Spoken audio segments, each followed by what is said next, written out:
In like manner, also the chief priests with the scribes and ancients, kings said, He saved others, himself he cannot save. If he be the king of Israel, let him now come down from the cross, and we will believe him. He trusted in God, let him now deliver him, if he will have him. For he said, I am the Son of God. Hey everyone, welcome back to Analog Catholic. This is Rob, joined as always by Ben. Ben. I always forget if it's supposed to be like the one person saying the other person's name or we say our own names. We should figure that out. Yeah, we really Anyway, should tighten it up. yeah, really falling off the wayside here. If only we had $3,000 of monthly support, we might be able to tighten this up around here. Yeah. AnalogCatholic.com, if you want to support us. We do have some good merch there though. Okay. You, Oh. as I do And a some merch plug. blogs. Yeah, do merch blog. Also some blog posts. It's like 90% Ben because I'm just kind of lazy. Um, but anyway, uh, that's not why we're doing this episode. This episode is on. I, before we started this episode, I said this isn't going to be what we call it, but I think I'm just going to say it: the historicity of the church, or maybe more like historical evidence of the church and of the early church that's led to our own personal belief in the church, but also like what's used as apologetic evidence, what's used as archaeological evidence. Um, Part of this is motivated by the fact that I went on a very belated honeymoon with my wife to Rome a couple weeks ago. We were there for about a week, and it was great. I had a great time. We didn't go to any of the outside of Rome typical places like Assisi or anything like that. We definitely want to go back to Italy whenever we can and add those things to our trip. But we just stayed in Rome. Um, and we went to the major basilicas, we walked through the holy doors. It's awesome. You know, yeah, there's just a ton of history in that city, and I get it. I get why it's called the Eternal City, which I already loved Rome. I am one of the stereotypical white boys that loves ancient Rome. I have for my entire life. So it wasn't hard to convince me once I got there that it really is like the Eternal City. Um, anyway, that's besides the point. There's just a ton of history there. There's a ton of history there. You go to St. Peter's Basilica, and there's just bodies of popes everywhere. Some very old, some more recent, like JP2. Um, you know what I realized? No, I'm sorry, this is like a little bit of a like digression already. Um, but that's why people actually listen to these episodes for our digressions, not for the topic. Yeah. Um, I don't think I knew where Benedict XVI body was. I'm sure I was at the church he's buried at, but I don't know if his tomb is accessible. I don't know if it's like an actual. Oh, I bet you is it in the crypt of St. Peter's? Do you know? It's when I would it was I don't remember what it was called, but underneath St. Peter's there's it's not like a underneath, but there's like a Yeah. larger room with like a Ah, whole bunch of like marble coffins, and he was one of those, I think. okay.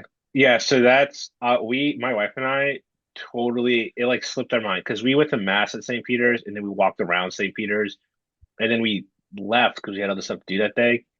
And we both realized later, like we didn't even go down to like look at we like missed the entire bottom part of the of St. Peter's.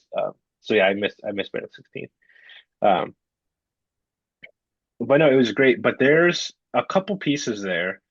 Well, not at St. Peter specifically, but there's a couple pieces in Rome that are just like crazy, crazy historical artifacts, right?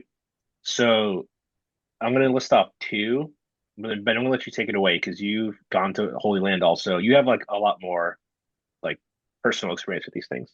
But the two things that kind of blew my mind was, and I know under St. Peter's is St. Peter's tomb, um, but if you go to St. Paul outside the walls, literally you just like you walk in and go to the right, and just like in the floor is this plexiglass, like just a piece of plexiglass right in the floor. There's no signage, and you look through the plexiglass, and it's just literally an opened tomb. And I'm looking at my wife. I'm like, I guess this is St. Paul's. because we're in St. Paul's outside the walls. So naturally, that's my assumption. But there's no signage. It's very nondescript, which I thought was interesting. But I mean, you're looking at the tomb of a man that for my whole life has only ever been presented to me in the context of scripture. I am reading Pauline epistles. I took a class on Pauline epistles for my degree. I have heard about him. I've read about him. People have talked to me about him. But now I'm actually looking at the tomb he was laid in. And then I don't know where his actual relics are, um, because they're not in the tomb. That's like the point is it's an empty tomb. But that was crazy of just like looking at, wow, this guy that I've only ever known about in a very literary and yeah, literary way is, well, he was real. Like I didn't doubt that, but it's just like this is real, physical. This was his tomb. And I know there are people that say like, oh, you don't know that. They could just make it up, blah, blah, blah, like, whatever. Um, but then the other big thing, and this one is like, I didn't know this even was there. Totally caught me by surprise. Both my wife and I were like, what? Christ's manger crib is in St. Mary Majors, Yeah. like right below the altar. And I'm looking at it, I'm like, that's crazy. And it's not that I doubt the authenticity of it, but I'm like, it's just nuts to think about that. Like, because who would have thought, this is my wife at this point, who would have thought to save that? But I guess because like Mary knew, right? Unlike the heretically Protestant song, Mary Did You Know?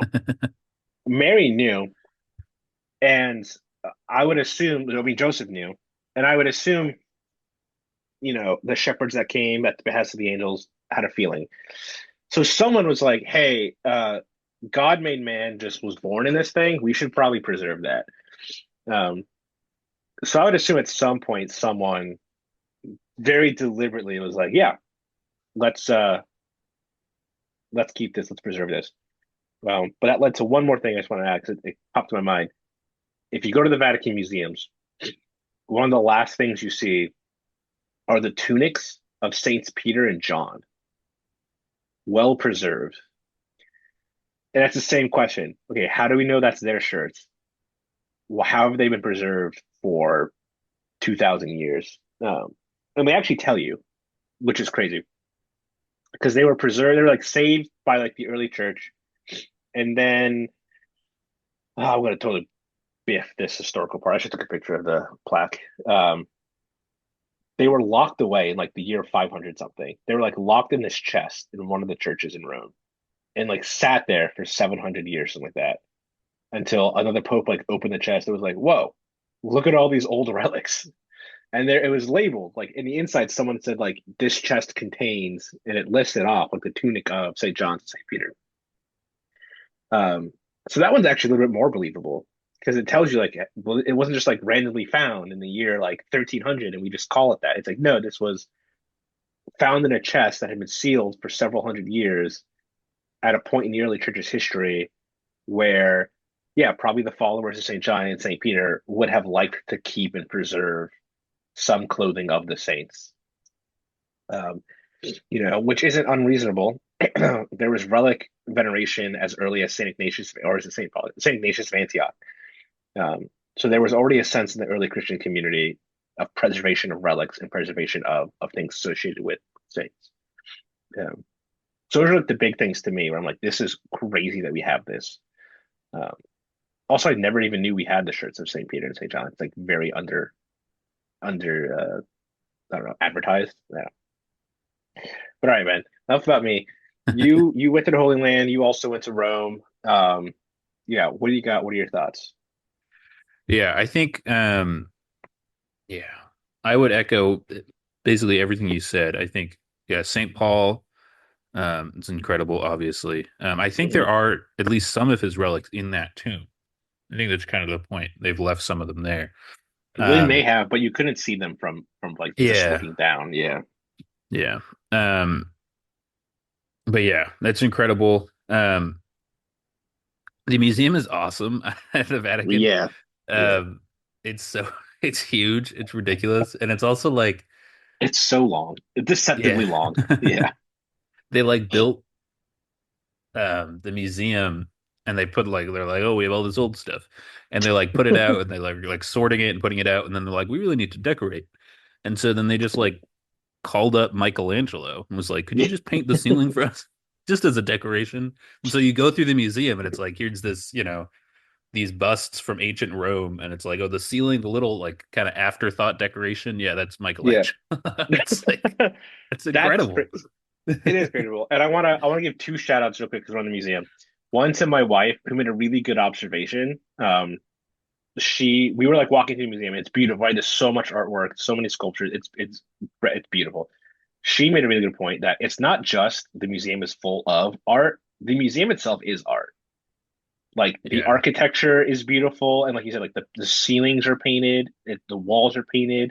The whole trip is you're just overcome by beauty. It really was like a lot. And my second shout out is to someone who will never hear this podcast. My wife's pregnant, and the Vatican Museum is a very long walk. And we got to the Raphael rooms, which both of us were very excited for. We both really want to see the Raphael rooms that has the School of Athens and the Disputation, this Blessed Sacrament. And we get to that room, and one of the guards sees my wife, sees that she's pregnant, and he goes, "Oh," he's like, "Ma'am, would you like to sit in my seat?" Because they have special little seats that are usually roped off for like so they can sit because they have like probably 8 hour shifts where they're just standing. And so um we got to sit in his roped off section, which gives you the best view of the room because you're not in the middle of the crowd and you can actually see the entirety of the room from your angle. So I took a photo from that perspective, or I think she took a photo from that perspective.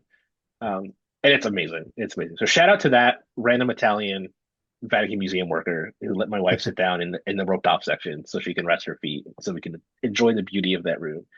And again, like coincident or maybe providentially, it's the room we both really wanted to see. So we got to actually like sit and enjoy it, secluded from the masses. I have a hot take. Well, I'll save it for the end. I have a hot take about the Vatican museums and St. Peter's and the rest of the churches in Rome. But go ahead, All go right, with yeah, we'll your save it to the end so people keep yeah listening. yeah Um, the one thing that I think a lot of people find incredible is the remains of Saint Peter. So yeah I'm bummed you guys missed because I think if you go down below the main yeah basilica, you can like walk around and at least look into Saint Peter's Chapel. But yeah. when I was there, we went into the necropolis, which is where they Mm, have, which is yeah, where he's buried. And this is like a recent excavation. I just read a great book on it. It's called The mhm. Fisherman's Tomb by John O'Neill. Check it out in the show notes. Yeah, I gotta write It's that super down. interesting. So they just recently discovered it. They started in like the 1940s, and like went through World War II, and Mm, they were like excavating, and it was like this big secret, and they didn't tell anybody, and they had like only priests doing the work because they didn't want mhm. anybody to know. And then they were like, we need to bring in a professional. Um, but yeah, it's like this crazy story, because underneath St. Peter's they found all these pagan tombs. Mm. Um, and they were like, well, maybe he's not there. But and so they were like worried about it. But the history, and again, the book goes into it, and you can also Google it. There's a lot you can learn about it. But the history is basically like, I mean, he was killed in Nero's Rome, Mm, um, and there were a lot of pagans buried there too. Um, but they have like all this evidence of the actual tomb site, and there's like Constantine had preserved it. He put it in like this big marble block. And then when they found the remains themselves, there was some disputation about which remains were his. But eventually, when they one of the archaeologists that they brought in near the end of the project found the specific remains like buried underneath this wall, and all over the mhm. wall there was this like graffiti about Peter, like it was all talking about Yeah, Saint Peter. yeah. And then they found the remains, they tested him, and they were like, oh, he's probably like in his 60s when he died. His remains had been moved a few times. The Hmm. bones were wrapped in like a purple cloth that was, Mm. of the first century, but it was probably like, royalty.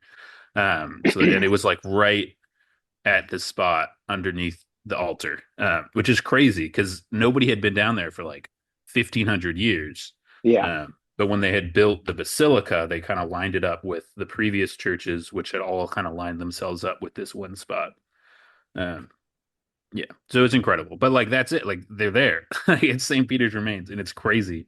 Similar to like the St. Paul thing of like, yeah, like this is he's here. This is him. A character that is again we look at as a biblical figure, but also somebody that like his life is a witness to the truth of Christianity. The fact that he Mm-hmm. like went to his death for this, and then was immediately venerated. Um, yeah, one of the things too I found incredible about kind of the necropolis excavation is very early on, as they were finding pagan tombs, but they found on some random wall, um, just writing like something referencing Saint Peter. Yeah. Um, and they were like, "Oh, Saint Peter must be here," because like this is again, this has not been exposed for 1,600 years probably. So somebody wrote Right. this in the like very early church, and this would have been again like pagan grave sites that likely at the time like a Christian would have risked their life visiting this Yep. to venerate Saint Peter, and then they wrote on the wall just because they did that, and then like now like in the 1940s, they're like digging it up and they're like, oh, we don't know if St. Peter's here. And then they find this random graffiti and they're like, oh, he must be, right? Like, Yeah. just like that again, like, I think is kind of a representative anecdote of kind of the church of like, yeah, like 2,000 years ago, they were kind of revering Christ, they were revering the saints, they were believing these things, and they left it for us. Like they preserved it Hmm. for us to Hmm. also do the same thing, with no knowledge that we would be here 2,000 years Yeah. from now. Yeah. But they just yeah, and like this again, this one person that wrote this graffiti like had no idea, or like the whole bunch of people that graffitied kind of the main wall that Peter was underneath, like they had no idea that it would prove as evidence, 1,500 or 2,000 years later, but they just did it, and then now we're able to be like, yeah, like there's so much graffiti. They call it the graffiti wall on this main wall where they found Peter's bones underneath, and like again, like you can test the bones and see he was like of age, and he would have like been physically robust, so he probably was a fisherman or something like that. But like beside, like we would have, that's all we would have known. Hmm. But then like that combined with the fact that he's buried right underneath the basilica, combined with the fact that like that's the legend, combined with the fact that there's this graffiti, like we can be as sure of any other archaeological dig that this is him, which is incredible. That, Like yeah. that's so crazy. Like that's what Christianity is. Yeah. And it's such a good point. There's a lot of argument. It's less so now with serious historians, but there's a while where it was the prevailing historical, like academic historical belief, not like Catholic historical belief, that like maybe even Jesus wasn't a real person, right? Like just like a lot of denial of the historicity of the Catholic faith. And every time there's a new archaeological discovery, it always proves what the church has been saying is true. It always ends up supporting what the legends were. Like to the point where now, if someone came up and told me, whatever, some random legend, I'd just be like, yeah, it's probably true. Because if it's been preserved this long, it's something important. And you make it like a really good point about how necessary it was, probably the local mind, like the local contemporary mind of the first century Christians, second century Christians, of like, we need to go venerate this man because he was a disciple of Christ. He was the Pope. Um, and yeah, like why would and this is my other part too is why wouldn't they want to preserve those things? Because the idea seems to be that it just like oh, it's old, therefore we like there's no way it's preserved, or there's no way this can be it because we just don't know because we weren't there. And it's like, okay, sure, we weren't there, but if you truly believe that Peter was the vicar of Christ on earth, if you were like this man, any of the saints, any of the like apostles or apostolic age saints, like yeah, why wouldn't you go out of your way to preserve their being and respect their body and put more effort into identification and preservation, especially Constantine. A lot of things get traced back to Constantine. Um, but it's the same thing. If you're an emperor who just converted to Christianity and is like made Christianity legal, and you're trying to make goodwill and good inroads with the Christian community, why wouldn't you go out of your way to gather all these major relics of the faith and preserve them and keep them available? Um, Especially because the mentality of the pagans, especially Roman and Greek, was like you need to do things to please the gods. You need to respect them and treat them well and like treat their sites as holy. So if you're being told God was made man, this is how he died and suffered with these instruments and tools, this is where he was born, like all that stuff, like your mindset is going to be this is super important. We need to preserve it. We need to make sure we get the right ones. So yeah, to me, that just makes sense to me. But um, yeah, is there anything else with Rome specifically, or do you have some more? Because you've been to the Holy Land, and I haven't, and I feel like that. I mean, obviously, the Holy Land's ripe with relics and historical, archaeological finds. Yeah, I think the Holy Land is similar. Like it's one of these things that was venerated from the very early church. Mhm. Um, the Holy Land's interesting because with Rome, it's like you have this big basilica, and they kind of right, like you have the relics of Saint Paul that they specifically like dug up his tomb. Same with like Saint Yeah, Peter, they specifically dug up his tomb, and then like relics from all over the world get brought to Rome, and like they're yeah, just there, right? The Pope's bodies are there. Versus the Holy Land, like it's just like the history of it is like, oh, here's where Christ died. Let's build a church. And then they're like, this church is falling apart. Let's build another church. This church is falling apart. Let's build another church. Right. So yeah, there's like, yeah, so much of the excavations they do nowadays are like, oh, here's this old church. Here's this old church. Like they just keep finding old churches. Um, but there was just something that came out this week about the Holy Sepulchre where Christ was buried. yeah. Um, I think they like verified that there would have been some ancient garden there, which the Gospel of John says that there was a garden where he was crucified and Right. where the tomb was. But a lot like, yeah, but like stuff like that has been venerated from again, like the very early church, and we have evidence of that. And like, it's a similar thing, like what you're saying with like the legends of like, yeah, like we might not like be able to verify archaeologically that like this is exactly where Christ was buried because none of his remains are there, which is Hmm. interesting. Maybe he resurrected. Um, but like we can we can Spoiler like alert. we can know to some extent because it's just like yeah, from like 200 years after the death of Christ, like we have concrete evidence that there were people that were saying this is where he died. And so it's like they probably yeah, like, and then we've just known that. And so like Yeah. they're probably right. Like this is how we know things is like information is passed down. Um Obviously it's incredible when we get kind of like verifications of it. Um but yeah, the Holy Land and the Holy Land is just like place after place after place. I remember when we visited, we like flew in, we got out of the airport, we were kind of like rushed onto the bus, and they're like, all right, the first stop place we're going is the Church of the Annunciation. And they kind of like rush us in. Hmm. And we like walk around the courtyard. There's all this different artwork from donated from different countries of like the Annunciation, and then like they bring us down under, and they're like, "That's the spot. All right, moving on." And I was like, "I need like 3 hours here."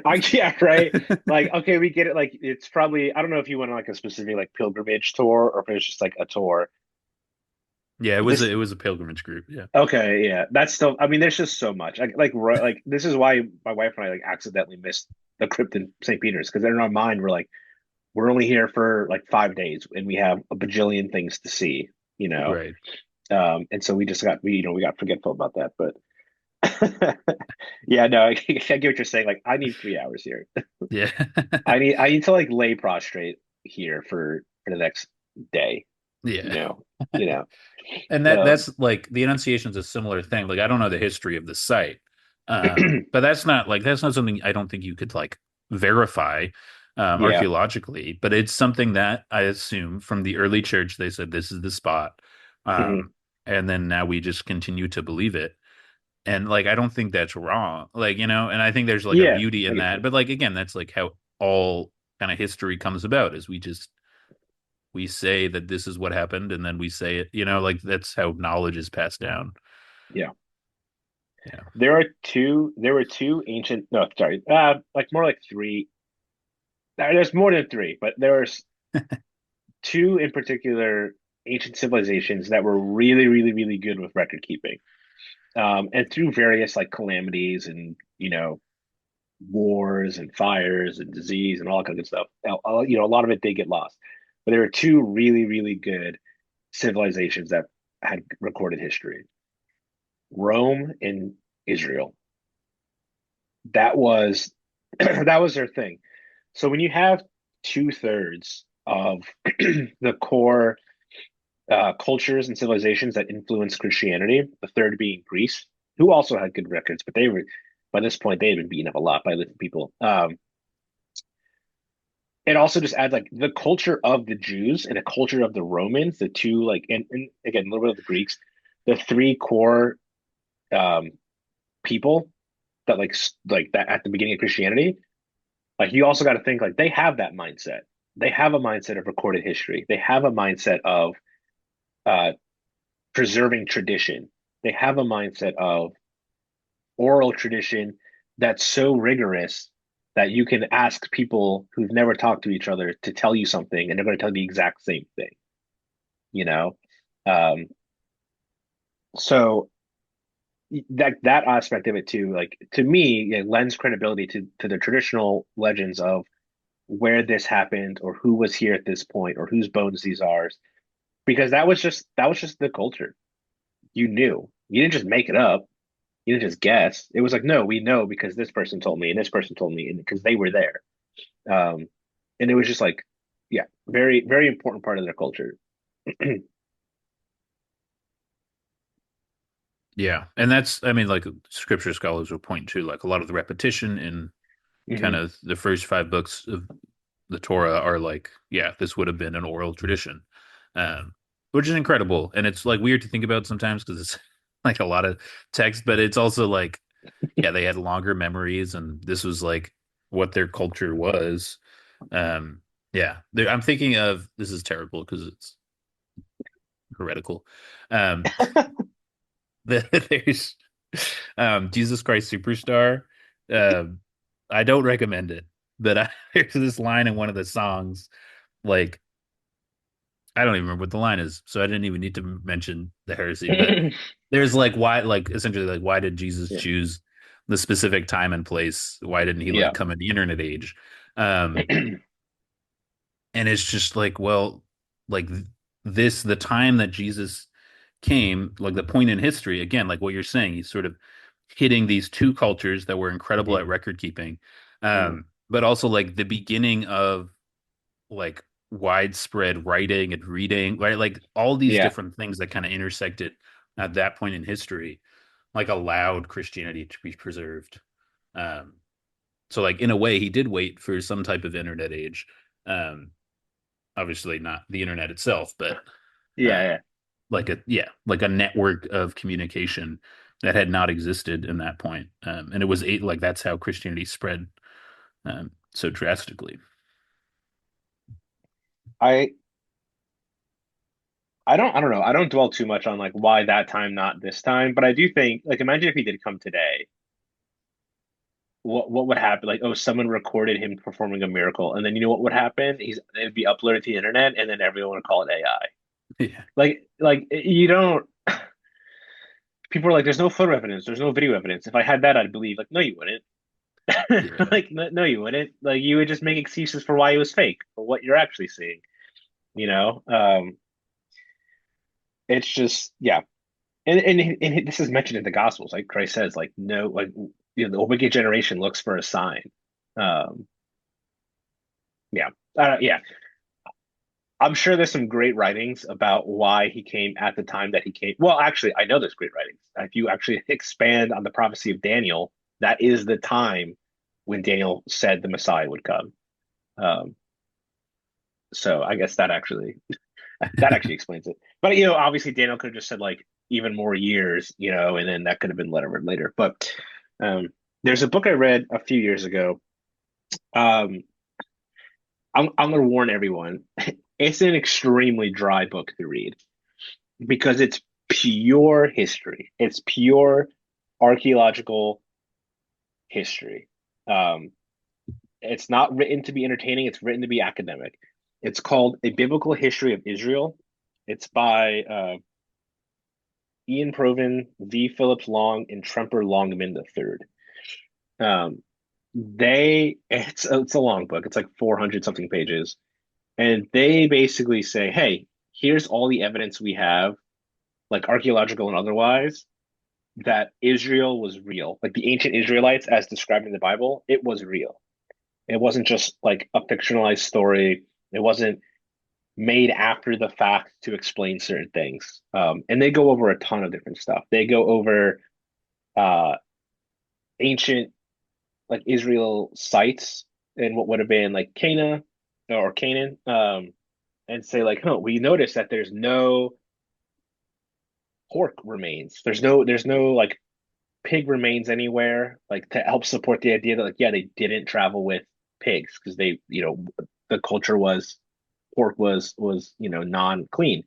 Like little stuff like that, but then also just evidence of Egyptian chariots were found in the northern part of the Red Sea, not like in the middle of the Red Sea. Um, and so there's like evidence, like yeah, at some point, like there were Egyptian chariots in this spot.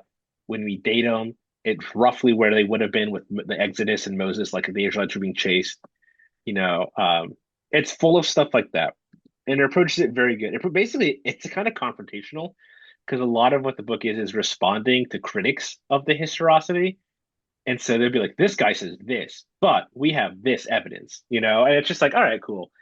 Um, and some of it, I will admit, some of it is like you just kind of have to believe because there it's not like here's the greatest evidence ever to prove that this happened, but it's like here's some evidence that you don't really need. It's not a stretch to go from this to believing that what was described in the Bible was like a true event. Um, but that's a good book too. It's called The Biblical History of Israel. You can find that on Amazon. It's like I said, it's a dry read. So don't go expecting like a narrative book. It's an academic fact-finding book that's responding to critics of historical biblical scholarship. Or I guess historical critical biblical scholarship. Um, yeah, I think tied to so we were talking about a lot about the locations, talking a lot about relics, all this kind of stuff. I think one thing I want to mention about the historicity too is uh the martyrs. Because we could point to the relics, we could point to the sites, we could say like this is evidence of the faith, we could say this is true, we can say that this supports our beliefs. And I think that's well and good.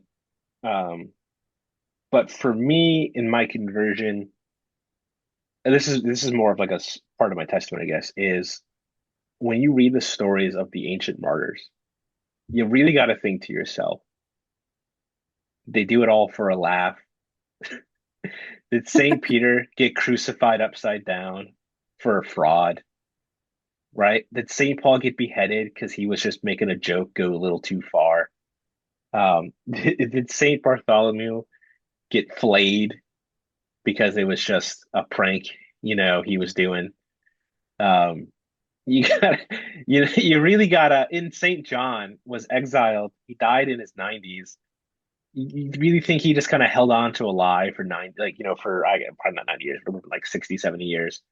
Um, you know what I mean? Like that's unbelievable. It's unbelievable for me to believe that people would go through such horrific martyrdoms for something that was just fake, or something that was just meaningless, or something that was not the most profound encounter they've ever had in their life by walking with Christ.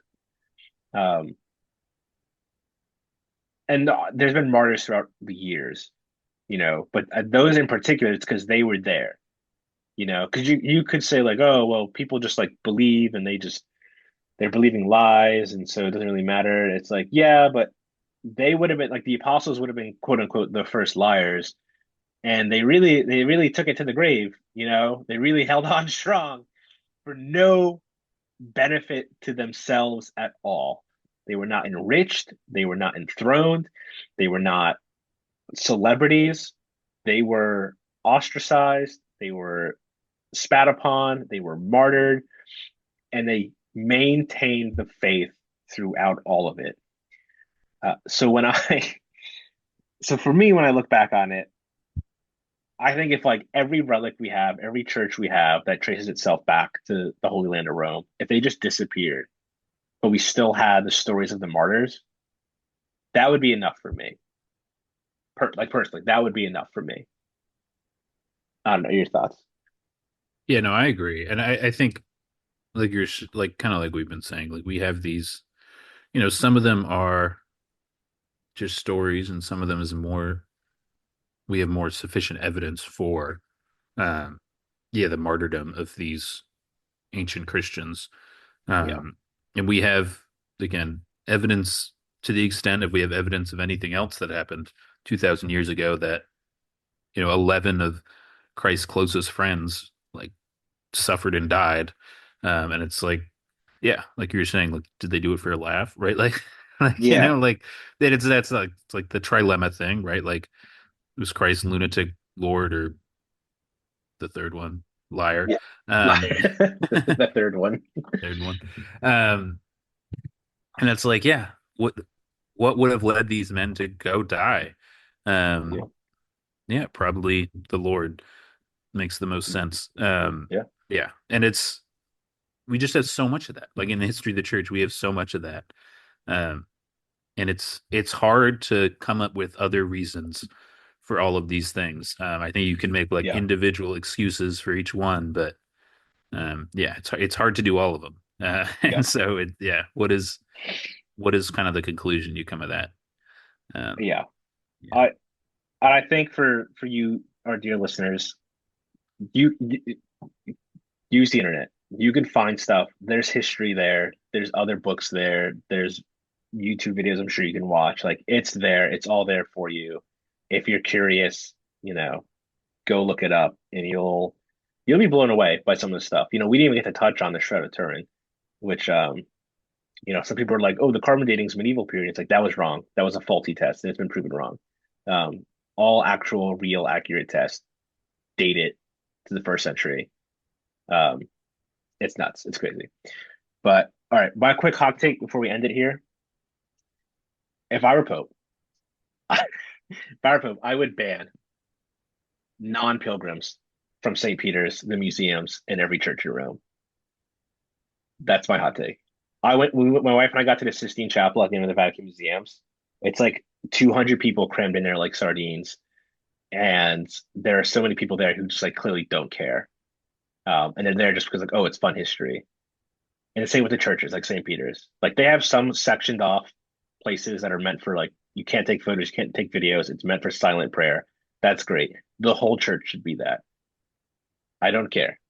There's an argument that like, well, some people might be converted by the beauty, might be converted by what they see, and I'm like, okay, I get that, and that is my one hesitation. But also, I don't know. I think our faithful need a place to be with our, like you said, to lay there for 3 hours at the Church of the Annunciation. That needs to be a thing. Anyway, I refrain from comment on that. this is Rob, And this has been and this has been Analog Catholic.